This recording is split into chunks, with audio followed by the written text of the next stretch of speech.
Hello बच्चों, ये लघुत्तम समापवर्तक, महत्तम समापवर्तक के कुछ महत्वपूर्ण प्रश्न हैं और जिनका अभ्यास यहाँ किया जाएगा। और अगर ये समझ में आ जाए तो लाइक शेयर सब्सक्राइब कर दीजिएगा।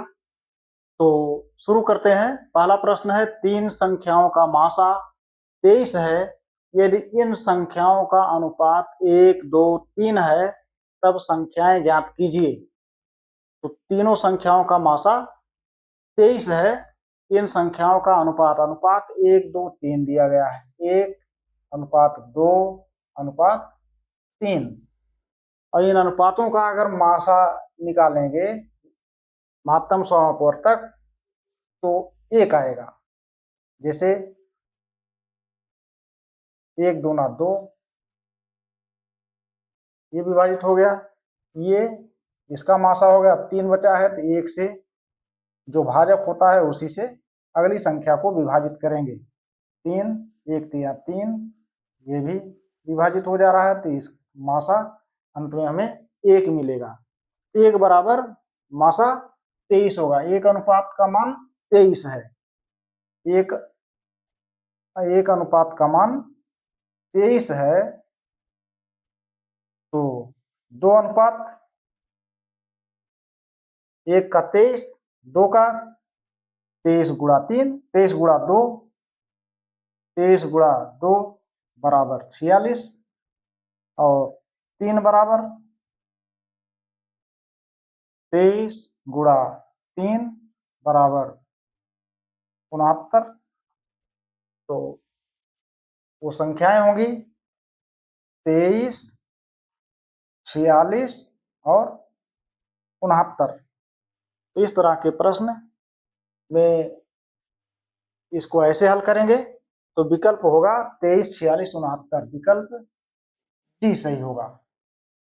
तो जैसे अगर छोटी संख्या से अन्य संख्याएं सभी विभाजित हो जा रही हैं तो जो छोटी संख्या होगी वही मासा होता है। जैसे 19 दूना 38, 19 तिया 57, 19, इन तीनों संख्याओं में 19 मासा है इसका। 11 दूना 22, 11 तिया 33, तो 11 से ये सभी संख्याएं विभाजित हो जा रहे हैं तो 11 इसका मासा होगा। 21 दूना 42, 21 तिया 63, ये 21 ही जो है इन तीनों संख्याओं में मासा होगा।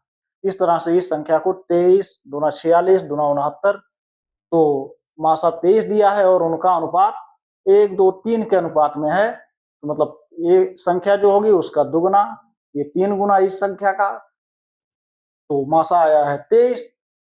23 दूना 46, 23 तिया 69। विकल्प डी सही है। दूसरा प्रश्न है, 2 गुणा 3 गुणा 7 गुणा 9 ब्रैकेट में दिए हैं। फिर 2 गुणा 3 गुणा 9 गुणा 11 तथा 2 गुणा 3 गुणा 4 गुणा 5 का मासा क्या होगा। तो मासा वो संख्या होती है जो सभी समूह में कॉमन हो। अब इसमें 2 यहाँ है, यहाँ भी 2 है, यहाँ भी 2 है, 2 कॉमन है सभी में। यहाँ 3 है, इस ग्रुप में, इस समूह में भी 3, इस समूह में भी 3, इस समूह में भी 3 है।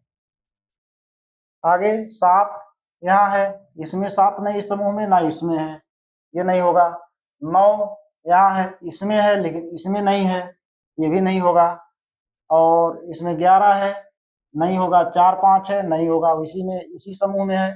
जो संख्या जितने जितने समूह में महत्तम समापवर्तक पूछा जाए उन सभी समूह में संख्याएं कॉमन होनी चाहिए, उभयनिष्ठ होनी चाहिए। सभी समूह में वो संख्या मिलनी चाहिए।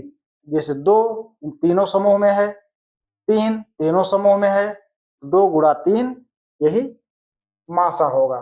2 गुणा 3 विकल्प सी सही है। तीसरा प्रश्न है, 3 अंकों की संख्या जो 8, 10, 3 अंकों की संख्या 3 अंकों की सबसे बड़ी संख्या है। 3 अंकों की, यहाँ पर 3 अंकों की सबसे बड़ी संख्या, 3 अंकों की सबसे बड़ी संख्या सबसे बड़ी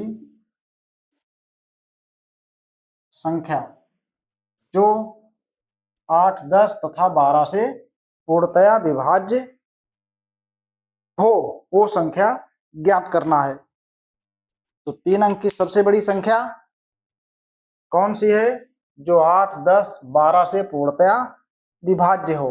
8, 10, 12 से विभाज्य होने वाली संख्या पता करना है तो आपको एलसीएम निकालना, लासा लघुत्तम समापवर्तक। तो 8, 10, 12, 8, 10, 12 का एलसीएम आप निकालेंगे। 2 चौक 8, 2 पच्चे 10, 2 छक 12, 2 दूना 4, 5, 2 तीन 6, 2 इक्कन 2, 5, 3, 1 5 ही रहेगा। 3 इक्कन 3, 5, 2 दूना 4, दूना 8, 8 24, 24 पच्चे 120, 120 आ रहा है। इसका एलसीएम 120। अब यहाँ प्रश्न में 3 अंकों की सबसे बड़ी संख्या, 3 अंकों की सबसे बड़ी संख्या जो 8, 10 और 12 से पूर्णतया विभाजित हो। अब 8, 10, 12 का लासा निकालने पर, एलसीएम पता करने पर 120 आ रहा है। अब 120 से 3 अंक की सबसे बड़ी संख्या आप ज्ञात कर लेंगे। 3 अंक की सबसे बड़ी संख्या है 999। अब 999 को विभाजित करेंगे तो 112 8 96, 12 8 96 और 0 हो जाएगा। 120 8 960, 9 में से 6 जाने पर 3, 39 घटा देंगे। सबसे बड़ी संख्या में 999 है, इसमें से 39 जब घटा देंगे आ जाएगा 960। 960 ही हुआ 3 अंक की सबसे बड़ी संख्या है जो 8, 10 और 12 से पूर्णतया विभाजित हो जाएगी। तो विकल्प सी सही है। चौथा प्रश्न है, ये बहुत ही महत्वपूर्ण प्रश्न है। इस तरह के प्रश्न अक्सर पूछे जाते हैं और बहुत आसान भी होते हैं इस तरह के प्रश्न। 2 की घात 4 गुणा 3 की घात 3 गुणा 5 की घात 4 गुणा 7 की घात 4, 2 गुणा 11 और यहाँ 2 की घात 3 गुणा 3 की घात 2 गुणा 5 गुणा 11 और सी में है 2 की घात 4 गुणा 3 की घात 2 गुणा 5 की घात 2 गुणा 7 गुणा 11 और ये दिए हैं और ये 3 समूह दिया गया है। तो इसमें आपको एलसीएम निकालना, लासा निकालना है, लघुत्तम समापवर्तक। तो अब इस तरह के प्रश्न में ये तीनों समूह में एलसीएम निकालना है और घातांक दिए गए हैं। जैसे 2 की घात 3 है, 3 की घात नहीं दिया है, कुछ 1 है ये, 5 की घात 2, 7 की घात 1, 2 की घात 4 और 3 की घात 2 गुणा 5 गुणा 7 की घात 2। ये 3 समूह में संख्याएं दी गई हैं घातांक में, तो इनमें से लासा ज्ञात करना है। तो इस तरह के प्रश्न में देखेंगे कि तीनों में एक ही आधार अंक जो है, जैसे ये 2 है, यहाँ भी 2 है, इस समूह में भी 2 है, तो सबसे बड़ा अंक कौन सा है? सबसे बड़ा घातांक वाला जो अंक होगा, संख्या होगी वही। जैसे ये 2 की घात 4 2 की घात 3 है, यहाँ 2 की घात 4 है, यहाँ 2 की घात 1 है, तो 2 की घात 4 सबसे बड़ा समूह है। 2 की घात 4 सबसे बड़ा घातांक है। उसके बाद 3 है, 3 की घात 1, यहाँ 2 है, यहाँ 3 है, सबसे बड़ा अंक 3 की घात 3। और इसके बाद 5 की घात 2, 5 की 1, 5 की 4, 5 की 4 घात हो जाएगी। सबसे बड़ा घातांक वाली संख्या आपको लेना है 5 की घात 4। और इसके बाद है 7, 7 की घात 2 और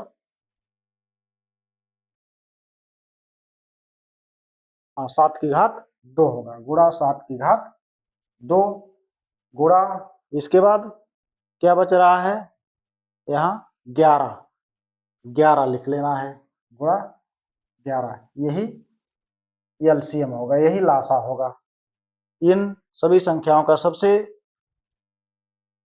सभी समूहों में अंकों को देखना है और जिस अंक पर सबसे बड़ा घातांक है उस अंक को हमें लिख लेना। जैसे 2 का घात 4 है, सबसे बड़ा घातांक है, तो 2 की घात 4 हमने लिख लिया। 3 की घात 3 सबसे बड़ा घातांक है, इसे लिख लिया। 5 की घात 4 सबसे बड़ा, तीनों समूहों में सबसे बड़ा घातांक वही है, तो 5 की घात 4 और गुणा 7 की घात 2 सबसे बड़ा, सभी समूहों में 7 की घात 2 सबसे बड़ा है, और गुणा 11 एक जगह है और कहीं पर नहीं है, तो 11 को भी लिख लेंगे। ये विकल्प में जो होगा वो विकल्प सही होगा। 2 की घात 4, 3 की घात 3, 5 की घात 4, 7 की घात 2, 11 की घात, विकल्प ये सही है। तो इस तरह से ये बहुत ही महत्वपूर्ण प्रश्न थे और इसी तरह से और भी प्रश्न लाएंगे, और धन्यवाद।